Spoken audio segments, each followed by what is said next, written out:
Bismillahirrahmanirrahim. Assalamualaikum warahmatullahi wabarakatuh.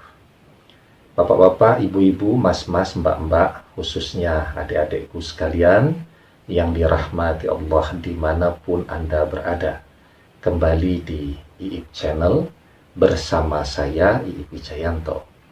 Kali ini kita akan membahas tema magnet terkuat untuk menarik mantan kembali kepadamu ada di dalam pikiranmu. Maksimalkan dan jangan kaget dengan hasilnya. Ya, sebelum masuk lebih jauh, seperti biasa, saya mau mengucapkan salam dulu ya untuk seluruh adik-adikku di seluruh penjuru tanah air Indonesia ya. Yang di Pulau Sumatera, Pulau Jawa, Kalimantan, Sulawesi, Nusa Tenggara, dan Papua ya.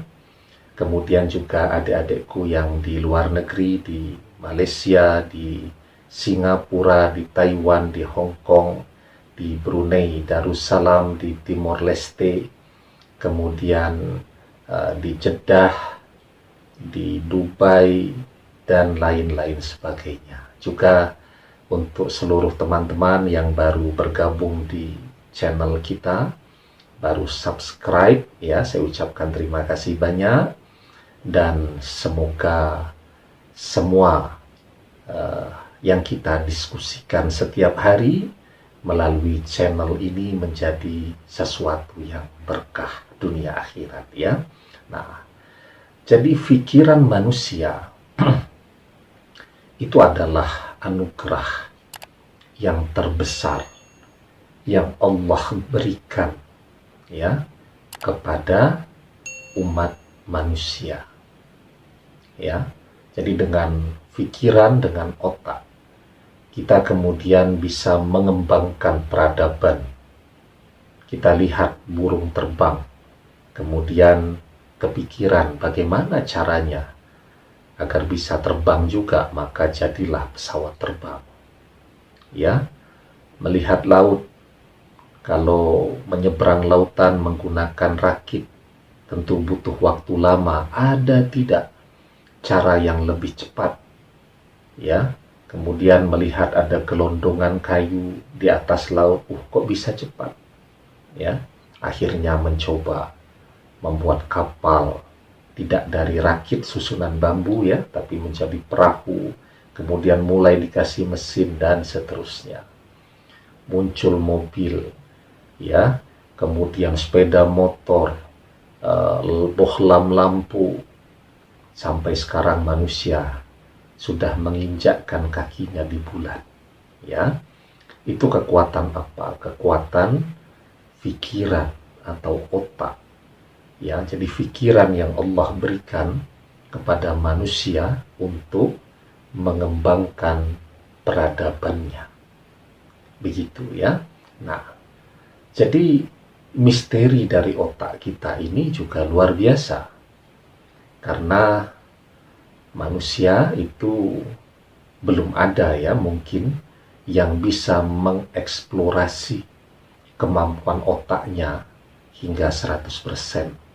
Artinya, yang kita eksplorasi hingga hari ini itu hanya sebagian kecil dari kemampuan yang Allah berikan kepada otak kita.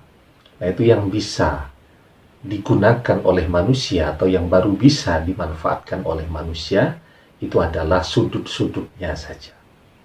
Ya.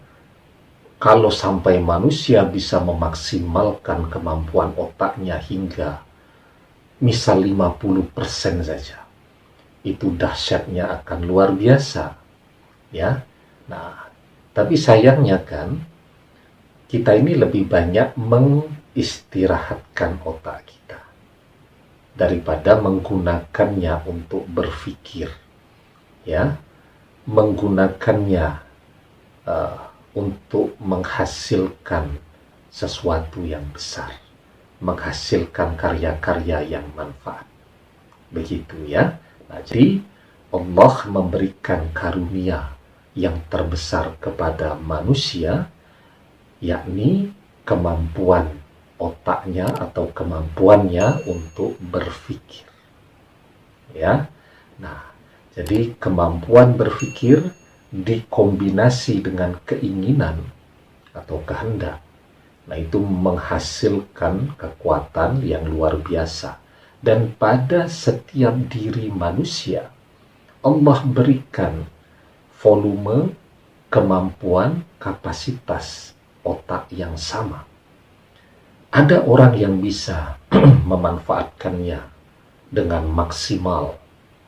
Maka kita mengenal ilmuwan-ilmuwan hebat seperti Albert Einstein, Isaac Newton, ya, kemudian Archimedes. Setelah itu ada Al-Jabbar, Al-Khawarizmi, dan seterusnya. Nah, sayangnya kita sampai hari ini itu lebih banyak mengistirahatkan otak kita, lebih banyak tidurnya daripada memberdayakan kemampuan otak kita tadi, ya.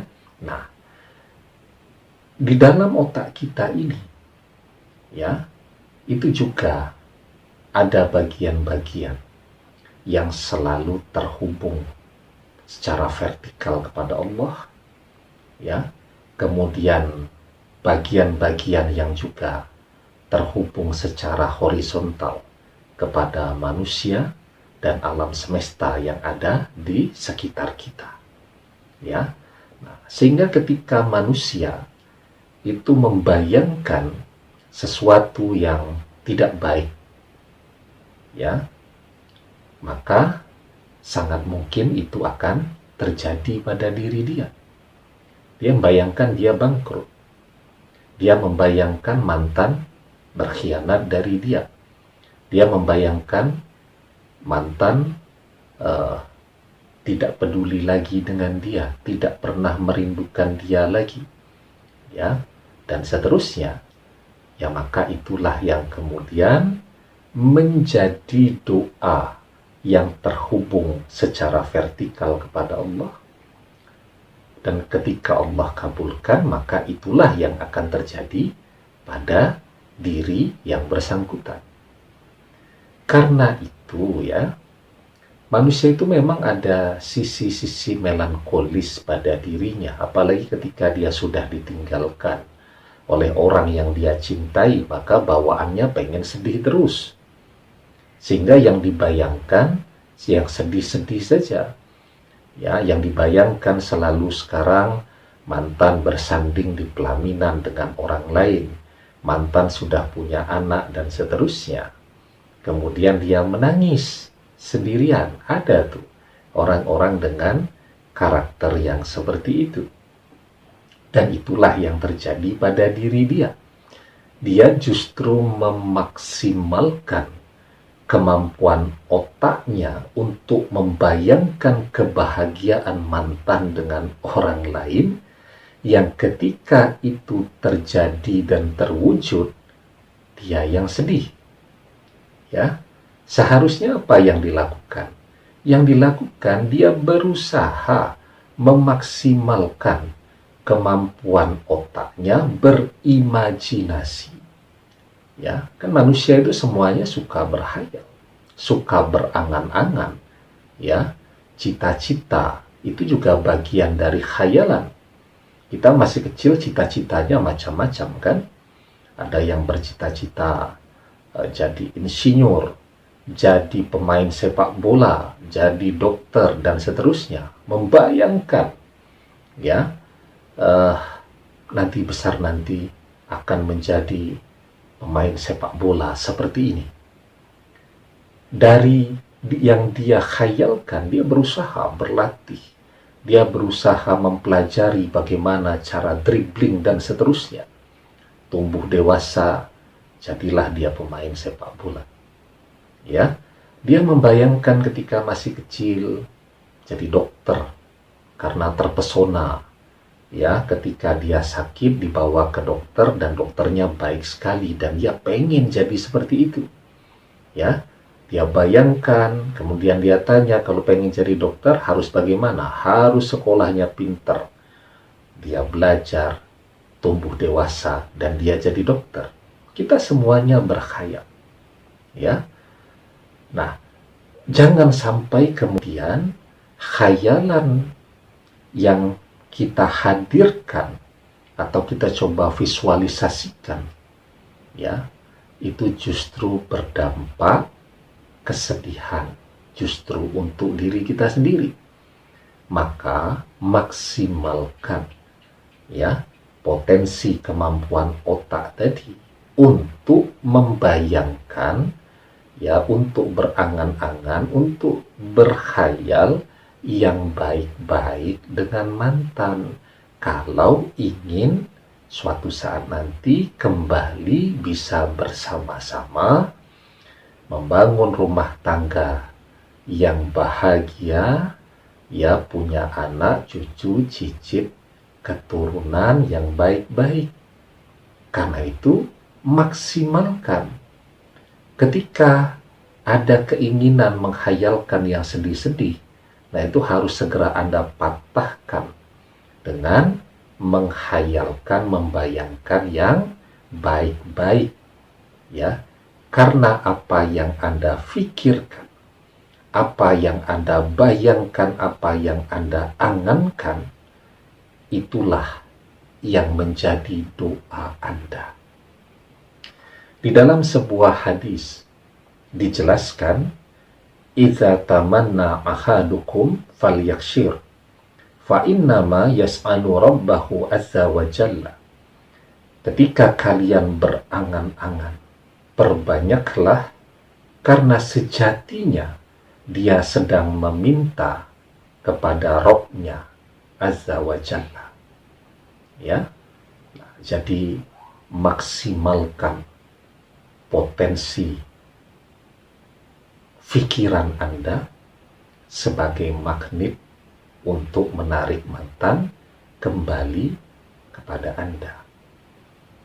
Banyak orang yang berhasil menarik mantan kembali kepada dirinya karena dia berhasil membangun optimisme di dalam dirinya, sehingga selalu yang dia bayangkan adalah hal-hal yang baik bersama mantan yang dia ingin mantan tadi kembali kepadanya.